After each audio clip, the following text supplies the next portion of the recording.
क्या होगा जब एक लड़की का लिया गया एक बड़ा फैसला पूरे परिवार की नींव हिला दे? सोचिए, अगर किसी रिजल्ट के बाद कोई अपना ही इंसान सब कुछ छोड़कर हमेशा के लिए घर से जाने का फैसला कर ले, तो उस घर में क्या बचेगा? प्यार या सिर्फ पछतावा? आज की कहानी में सारू एक ऐसे मोड़ पर खड़ी है जहां उसका एक फैसला वेद और पूरे परिवार की जिंदगी बदल सकता है। लेकिन असली सवाल ये है, क्या सारू सच में हमेशा के लिए सब छोड़ देगी, या इसके पीछे कोई ऐसा राज छुपा है जो सबको हिलाकर रख देगा? अगर आपको ऐसे इमोशनल और सस्पेंस से भरे ट्विस्ट पसंद हैं तो वीडियो को लाइक करना, चैनल को सब्सक्राइब करना और शेयर करना बिल्कुल मत भूलिए, क्योंकि आगे जो होने वाला है वो दिल तोड़ भी सकता है और सोच भी बदल सकता है। सुबह का समय था, लेकिन घर में सन्नाटा किसी तूफान से पहले की खामोशी जैसा महसूस हो रहा था। हर कोई किसी न किसी इंतजार में था। आज का दिन सिर्फ एक दिन नहीं था, बल्कि कई लोगों की किस्मत तय करने वाला था। घर के हर कोने में बेचैनी साफ झलक रही थी। सारू अपने कमरे में अकेली बैठी थी। उसके हाथ में एक कागज था, वही कागज जिसने उसकी पूरी जिंदगी का रुख बदल दिया था। उसकी आंखें बार बार उसी लाइन पर रुक जाती थीं, लेकिन उसका मन कहीं और ही खोया हुआ था।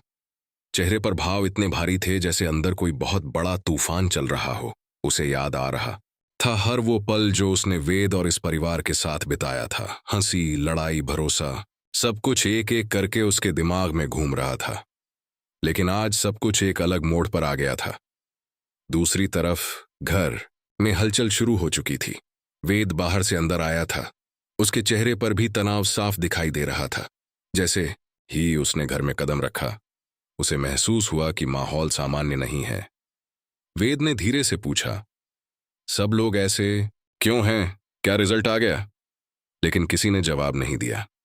बस एक अजीब सी चुप्पी थी जो उसके सवाल से भी ज्यादा तेज बोल रही थी। तभी घर के बड़े सदस्य ने धीरे से कहा, रिजल्ट आ गया है।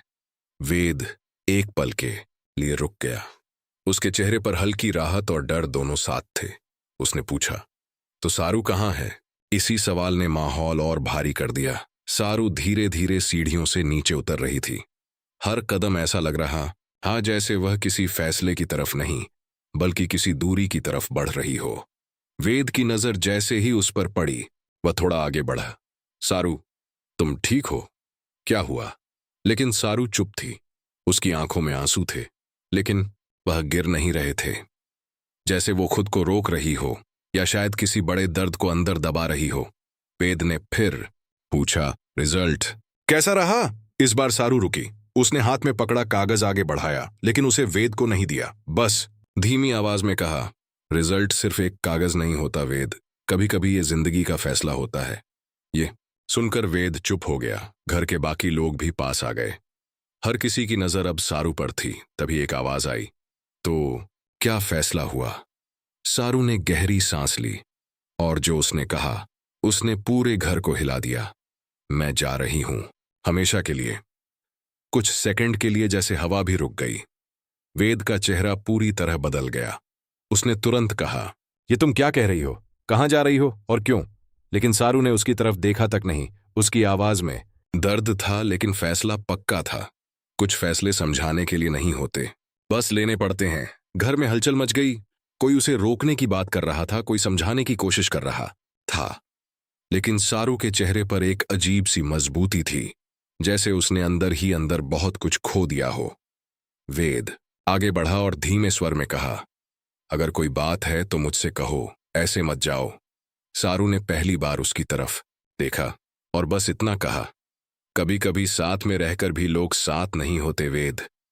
यह सुनकर वेद चुप हो गया। उस पल ऐसा लग रहा था जैसे उनके बीच कोई दीवार खड़ी हो गई हो। सारू ने अपना बैग उठाया और दरवाजे की तरफ बढ़ गई, लेकिन दरवाजे तक पहुंचना इतना आसान नहीं था, क्योंकि पीछे सिर्फ लोग नहीं थे, बल्कि कई अनकहे सवाल थे। और शायद सबसे बड़ा सवाल यही था, क्या सारू सच में सब छोड़कर जा रही है, या फिर इसके पीछे कोई ऐसा राज है जो अभी सामने नहीं आया?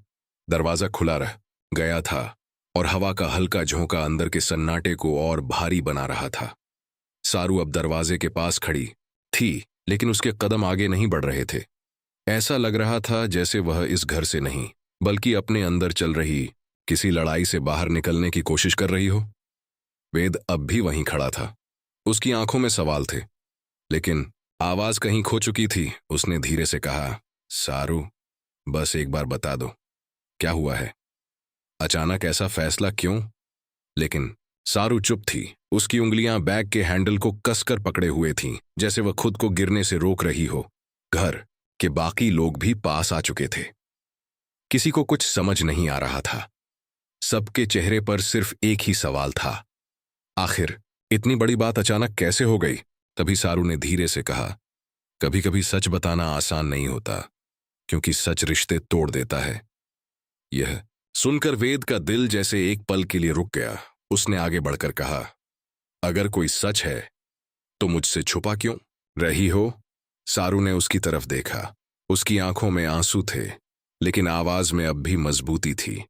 क्योंकि मैं तुम्हें खोना नहीं चाहती थी वेद, लेकिन अब देर हो चुकी है। यह सुनते ही माहौल और भारी हो गया। तभी घर के एक बड़े सदस्य ने कहा, अगर कोई बात है तो बैठकर हल निकाला जा सकता है। इस तरह जाना कोई हल नहीं होता। लेकिन सारू ने सिर हिला दिया।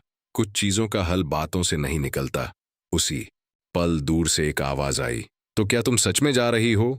यह आवाज वेद की थी। उसकी आंखों में अब सिर्फ सवाल नहीं थे, बल्कि डर भी था। सारू ने एक पल के लिए उसकी तरफ देखा और फिर बहुत धीमी आवाज में कहा, हाँ। यह एक शब्द पूरे घर पर भारी पड़ गया। वेद आगे बढ़ा, लेकिन रुक गया। उसके कदम जैसे वहीं जम गए। हो, कम से कम वजह तो बता दो, उसने कहा।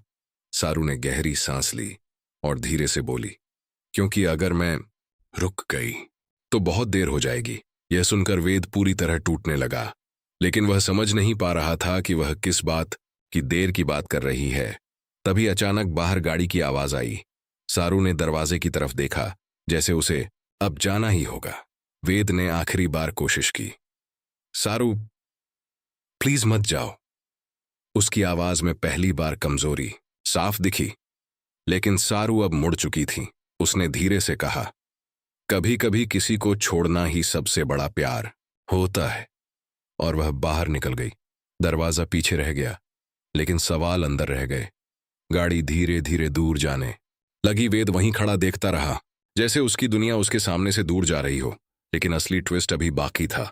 घर के अंदर एक पुराना लिफाफा पड़ा था, जो किसी ने पहले देखा ही नहीं था। और उसी लिफाफे के अंदर छुपा था वो सच, जो अगर सामने आता तो न सिर्फ सारू का फैसला बदलता, बल्कि पूरे परिवार की सच्चाई भी उजागर हो जाती। गाड़ी की आवाज अब दूर जा चुकी थी, लेकिन घर के अंदर सन्नाटा अभी भी वहीं जमा हुआ था।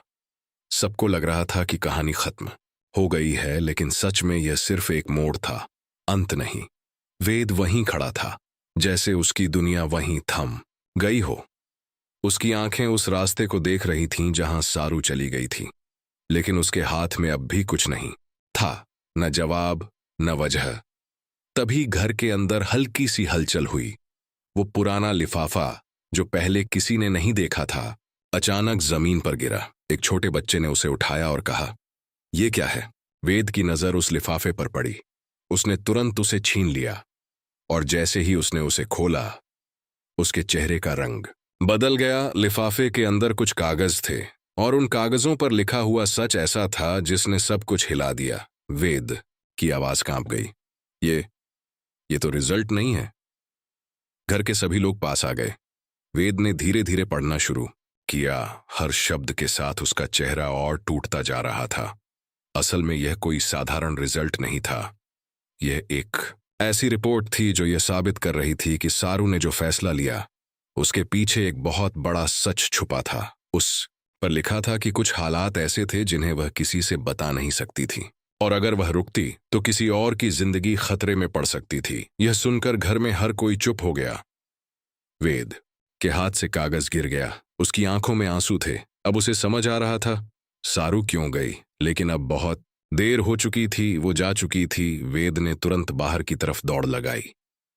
सारू, लेकिन सड़क खाली थी। न कोई गाड़ी, न कोई आवाज, बस एक खामोशी थी जो जवाब नहीं दे रही थी।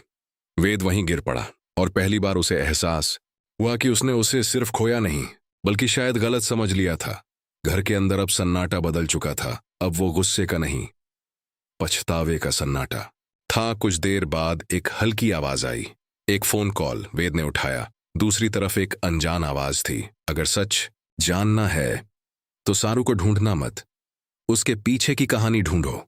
और कॉल कट गया। वेद एक बार फिर खड़ा हो गया, लेकिन इस बार उसकी आंखों में टूटन नहीं थी। अब एक सवाल था, और उसी सवाल से एक नई कहानी शुरू होने वाली थी। क्या सारू सच में हमेशा के लिए चली गई, या वो किसी बड़े सच को बचाने के लिए खुद को दूर कर गई?